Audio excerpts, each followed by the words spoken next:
9 तारखेला अजितदादा पुन्हा येणार आहेत. आपल्यावर कोण किती प्रेम करतं म्हणून दादांनी मुद्दाम अपघाताचा बनाव रचला. आता दादा येतील आणि अरे बाबांनो मी कुठेच गेलो नाही, मी इथं तुमच्यातच आहे असं म्हणतील. अशा कित्येक comments, AI generated reels, social media पोस्टवरच्या कमेंट्स आणि भावनिक स्टेटस तुम्हीही पाहिलेच असतील. दादांना जाऊन 10 दिवस उलटले. उभ्या महाराष्ट्रानं दादांचा अंत्यसंस्कार लाईव्ह पाहिलं.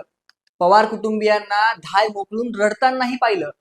तरीही दादा अजूनही जिवंत आहेत अशा चर्चा होतात. सगळ्यात महत्वाचं म्हणजे दादा 9 तारखेलाच येतील अशी ही चर्चा आहे.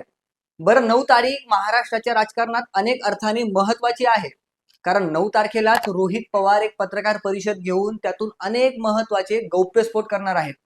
याच 9 तारखेला जिल्हा परिषद निवडणुकांचा निकालही लागणार आहे आणि 9 तारखेलाच दादा परत येणार आहेत अशी चर्चाही सुरू झाली आहे. आता ती चर्चा कशी सुरू झाली, का सुरू झाली, त्यामागचं खरं कारण काय आणि या सगळ्या चर्चा सुरू होण्यामागचं नेमकं कारण काय, याचा सविस्तर आणि डिटेल आढावा या व्हिडिओतून घेणार आहोत. तुम्ही याआधीही या विषयांवर व्हिडिओ पाहिले असतील, पण विश्वास ठेवा, या व्हिडिओत तुम्हाला वेगळी आणि सखोल माहिती मिळेल, म्हणून व्हिडिओ पूर्ण पहा.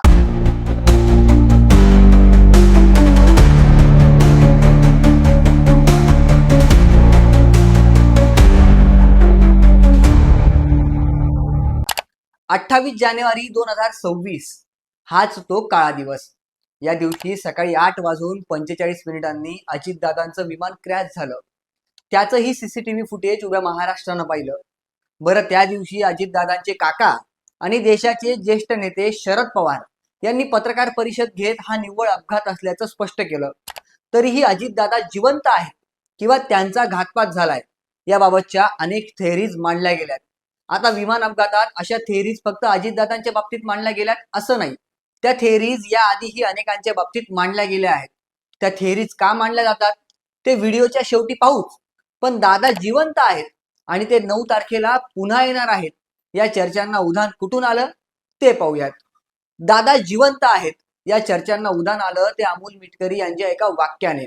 दादा आपल्यातून अचानक गेलेत हा धक्का कित्येक लोकांना पचवता आला नाही. त्यातलेच एक अमोल मिटकरी होते.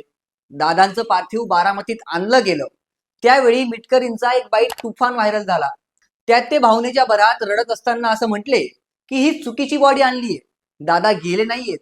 मिटकरी हे सगळं धक्क्यात आणि भावनिक होऊन बोलत होते. त्यांनाही कदाचित कल्पना नसावी की यानंतर दादा जिवंत आहेत अशा चर्चा सुरू होतील. यानंतर दादांवर प्रेम करणारे आणि दादा गेलेत हे दुःख न पचवू शकणारे लोक दादा गेलेच नाहीत अशा थेअरी मांडू लागलेत. बरं, फक्त अमोल मिटकरी बोलले म्हणून या चर्चा सुरू झाल्यात असं नाही, तर दादांच्या अपघाताबद्दल अजूनही काही प्रश्नांची ठोस उत्तरे मिळू शकली नाहीयेत. जसं की विमानात 6 लोक होते तर 5च मृतदेह कसे आढळले बरं? दादांच्या हातातलं घड्याळ गेलं कुठं? दादांच्या विमानातले कागद का जळाले नाहीत? एअरपोर्टवरचं CCTV फुटेज का समोर आलं नाही? विमान हवेतच का तिरकं झालं? वगैरे वगैरे असे अनेक प्रश्न अनेकांनी विचारले. साहजिकच या प्रश्नांची चौकशी सुरू आहे. त्याचं उत्तर चौकशीतून मिळेलच. पण तोवर दादा जिवंत आहेत, दादांचा घातपात झाला या अफवांना तुफान हवा मिळाली. आता दादा 9 तारखेलाच पुन्हा येणार आहेत या चर्चा कुठून झाल्या तेही पाहूयात. त्याचं झालं असं की ज्येष्ठ पत्रकार राहुल कुलकर्णी यांना बीडच्या एका तरुण सरपंचाने व्हॉट्सअपवर मेसेज केला.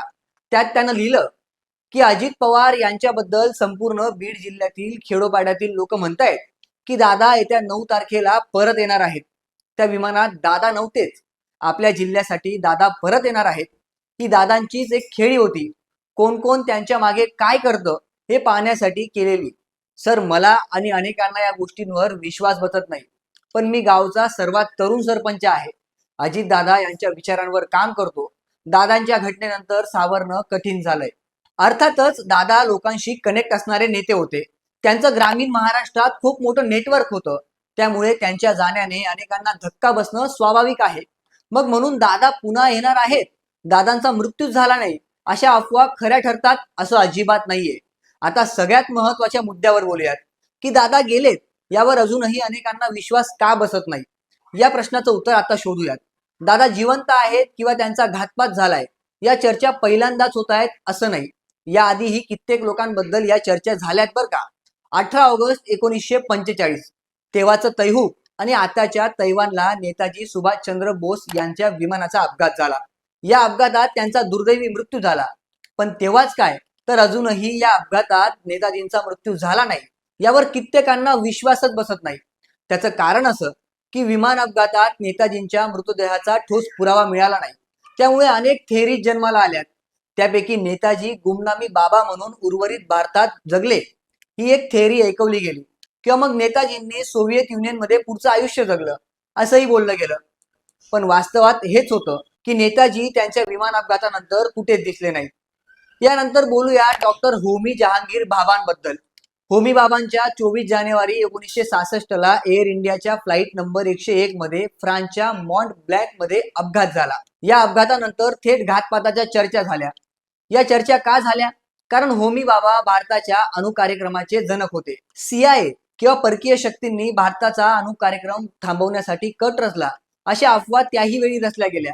काहींनी तर जाणीवपूर्वक होमी बाबांचा अपघात घडवला अशा थेरीज मांडल्या. पण याबाबत पुरावा मात्र कुणाला सादर करता आला नाही. अर्थातच नेतृत्व करणारी किंवा परिवर्तन घडवणारी माणसं विमान अपघातात गेल्यानंतर त्यांच्याबाबत भारतातच नाही तर जगभरात अशा चर्चा होतातच. या चर्चा होण्यामागे काही कारणं दडली. ती कारणं काय तेही समजून घेऊयात. विमान अपघातात शक्यतो मृतदेह मिळत नाहीत. मिळाले तर ओळख पटावे अशा स्थितीत ते नसतात. मृतदेह किंवा त्याबद्दलचे अवशेष विमान अपघातात मिळत नाही. बऱ्याचदा विमान बेपत्ता होतात, त्यांचेही अवशेष मिळत नाहीत. त्यामुळे असे संशय घेतले जातात. दुसरी महत्वाची गोष्ट म्हणजे नेतृत्व करणारी, लोकांमध्ये राहणारी आणि लोकांसाठी जगणारी लोक गेली तर लोकांना ते सत्य पचवणं प्रचंड कठीण जातं. त्यामुळे लोक भावनेच्या आहारी जाऊन बोलतात. अजितदादांच्या बाबतीतही आपल्याला तेच पाहायला मिळालं. तिसरी महत्वाची गोष्ट म्हणजे महत्वाच्या व्यक्तीच्या मृत्यूभोवती राजकीय किंवा गुप्त कारस्थान असल्याचा संशय निर्माण होतो. उदाहरणच सांगायचं झालं तर अजित पवारांकडे भाजपच्या भ्रष्टाचाराबाबतचे महत्वाचे पुरावे होते. ते त्यांच्या सोबतच असायचे. त्यांना भाजपची साथ सोडायची होती, म्हणून त्यांचा घातपात झाला की काय अशी शंका संजय राऊत यांनीही उपस्थित केलीच होती. अगदी इतिहासच पाहायचा झाला तर तुकोबारायांपासून ते छत्रपती शिवाजी महाराजांपर्यंत यांच्या मृत्यूबद्दल आजही वेगवेगळे तर्क आणि थेअरीज आपल्याला ऐकायला मिळतात. चौथी गोष्ट म्हणजे वेगवेगळे अहवाल, चौकशी आयोग आणि बदलती माहिती यामुळे अफवा वाढतात. अपघात झाल्यावर घाईघाईत ब्रेकिंग न्यूजच्या नादात दिल्या जाणाऱ्या बातम्या नंतर चुकीच्या ठरतात. यामुळेही मोठ्या प्रमाणात गैरसमज निर्माण होतात. म्हणजे तुम्हीच बघा ना, अजितदादा गेलेत त्या दिवशी सगळ्यांनी विमानात 6 लोक असल्याची बातमी दिली. नंतर मृतदेहांचा आकडा 5 वर आला. पण हा गैरसमज कशामुळे निर्माण झाला याबाबत एकही माध्यमाने अद्यापही स्पष्टीकरण दिलेलं नाहीये. पाचवी आणि महत्वाची गोष्ट म्हणजे लोकांना रहस्य आणि कटकारस्थानाच्या गोष्टी प्रचंड आवडतात. त्यात काही गैरही नाही. ती ह्युमन सायकोलॉजी आहे.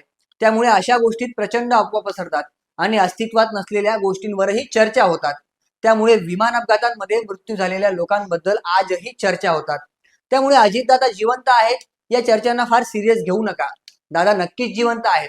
आपल्या आठवणीत, बारामतीकरांच्या आणि महाराष्ट्राच्या मनात. त्यांच्यासारखा कामाचा माणूस अचानक एक्झिट घेतो म्हटल्यावर महाराष्ट्राला हा धक्का बसणारच. पण याचा अर्थ असा अजिबात नाही की दादा जिवंत आहेत. हेही तितकंच खरंय. बाकी तुम्हाला याबाबत काय वाटतं कमेंट करून नक्की सांगा.